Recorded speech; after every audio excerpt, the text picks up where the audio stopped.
kacdoonkii Faransiiska ee aloosmay dabayaaqadii qarnigii 18aad sidee buu aloosmay maxay ahaayeen sababihii horiyay maxay dunida guud ahaan gaar ahaan dalka Faransiiska iyo Yurub uga tagay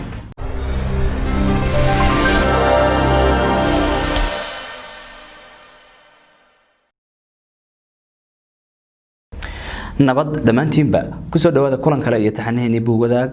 kulankan buug aan ku soo qaadanayna waxa la yiraahdaa The French Revolution kacdoonkii Faransiiska buugan waxa qoray William Doyle wuxuuna ka tirsan yahay taxanaha buugaagta loo yaqaano A Very Brief Introduction ama waa hordhac aad u kooban taxanaha A Very Brief Introduction waa taxane ay bilowday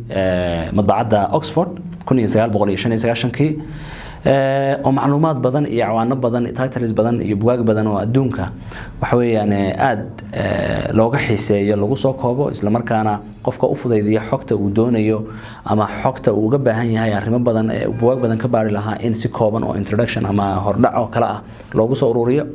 waxa la bilaabay 1995 inta badan buugta A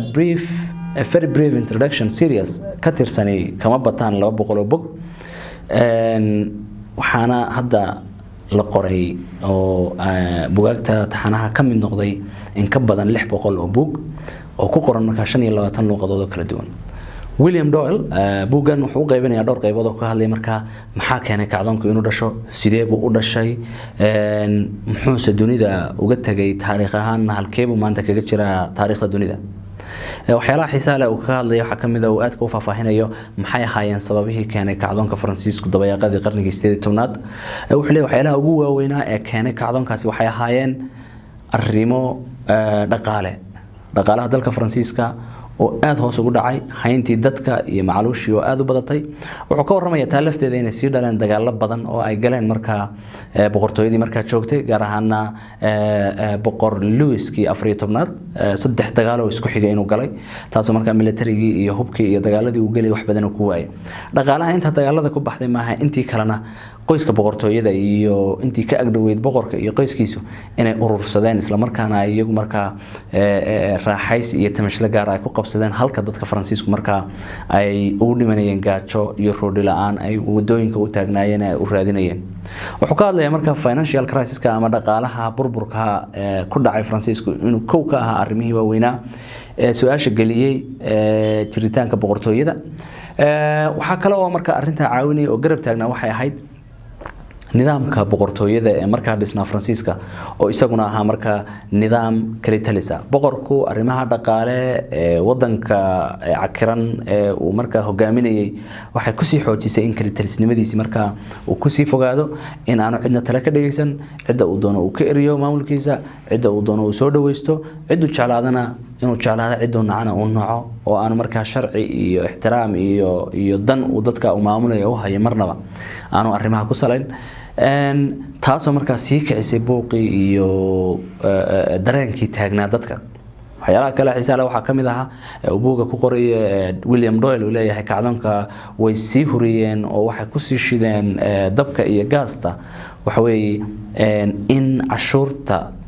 laga qaadi jiray oo kaliya dadka danyarta ah inaan laga qaadi jirin kuwa marka maalqabeennada ah ee lacagta badan ee ka agdhow boqortooyada iyadoo xaalad dhaqaale xumo lagu jiro hadana kuwa inaan la cashuurin ee la cashuuro oo dadka marka danyarta ah ee nolosha la tacaalaya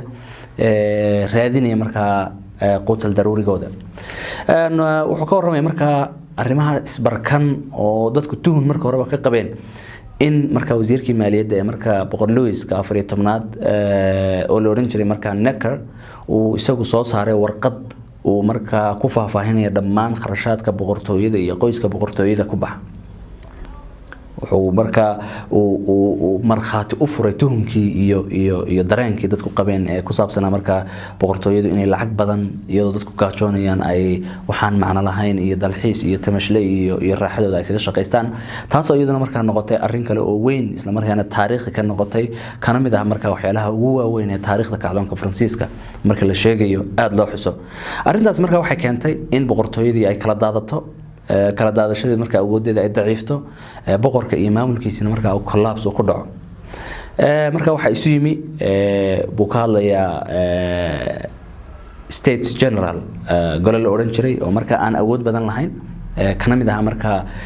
nidaamka boqortooyada structure-radii marka jiray state general markay isu yimaadeen xaaladda taagan marka waxay sameeyeen dadaalo kala duwan waxay galeen kulamo badan mararka qaar cashuurtii in dadka laga dhimo mararka qaar waxyaalo marka la isku dayayo bal in xaaladda marka taagan cakiran ee dhaqaale marka lagu dejiyo laakiin waxa soo dhamay dejin waxyaalaha marka state generalka lagu xasuusto waxa kamid ah kulanadii ay galeen inay ku dhawaaqeen inay noqonayaan oo ay sameynayaan wax loo yaqaano national assembly oo marka isagu ay leeyihiin wax matalaya marka dadka reer Faransiis oo dhan national assembly marka kana awood badan state generalki marka boqortooyada uu hoos jooga go'aanada marka ugu waaweyn ee national assembly-ga ka soo baxay waxa kamid ah inay ku dhawaaqeen xad gaar ah iyo sovereignty ay leeyihiin marka dawladda Faransiisku taasoo marka dhalaysa ama halka ay ka soo onkomeysa ah inay samaysanto jamhuuriyadda Faransiisku waxyaalaha kale ee xiisaha leh waxa kamid ah marka qaska iyo kacdoonada iyo dadaalada badan ee kooxaha state general iyo xubnihii kale ee boqortooyada iyo ay wadeen mar walba inaanay xal keenin isla markaana aanay dejin xaaladii taagnayd wuxuu ka warramaya waxyaalaha aadka marka u sii horeeyay kamid ahayd dibadbaxyo badan oo dhacay inay kamid ahayd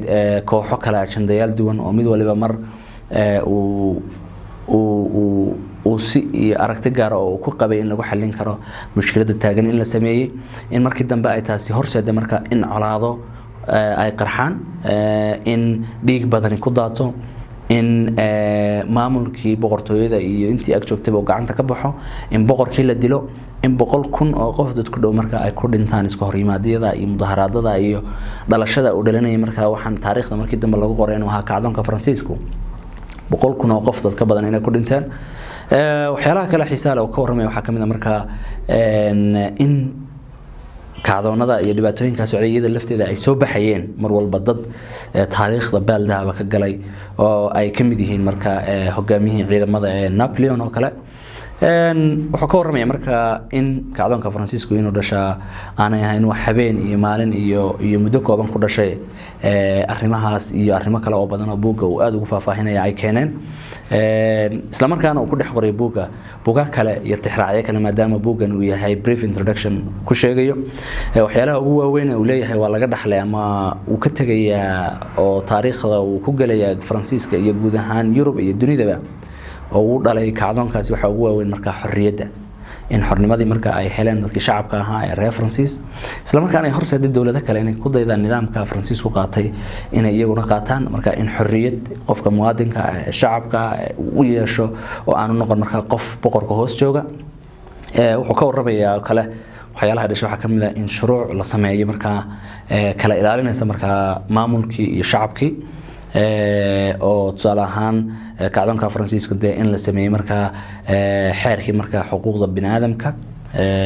marka dawlado badan oo kale oo dunida ay qaateen oo la sii faahfaahiyay oo dawlad waliba danteeda laakiin in la sameeyo xeer ah dadka iyo dawladda waxa kala xadeynaya inaan marka dawladdu aan noqon wax dadku ay iyadu leedahay laakiin dadku ay noqdaan kuwa iyagu dawladda la xisaabtama waxa kamid ah in aragtiyaha bidixda iyo midigta ama liberalka iyo conservative-ka oo kale meelaha ay ka soo aloosmeen buu ku sheegaya marka inay kamid ahayd ama ay ku sii xoogeysteen in dadku sida u qaybsamaan wuxuu ka warramayaa oo kale iyada lafteedu sida loo arkayo dawladnimada iyo diinta Yurub iyo Faransiiskaba in iyada lafteeda kacdoonkaasi taariikh badan oo ku lug lahay ay jiraan iyo sida diintu marka nidaamka hore ee kacdoonka dhalashadiisa iyo haddaba ay qayb uga tahay waa buug runtii aad u kooban laakiin xog mucbadan oo ku saabsan marka taariikhda Faransiiska oo hadda laga joogo in ka badan 200 oo sanadood iyo saameynta marka 200 sano kadib ay keentay uu ku faaqidayo buug kale iyo xog aad u faahfaahsan oo kacdoonkan ku saabsanna uu ku soo bandhigayo waa buug qofkii akhriyi kara aan kula talin lahaa inuu akhriyo kulanka kan ku xiga intaan ku kulmi doono waxaan idinku dhaafayaa buug wadaag waa adduun wadaag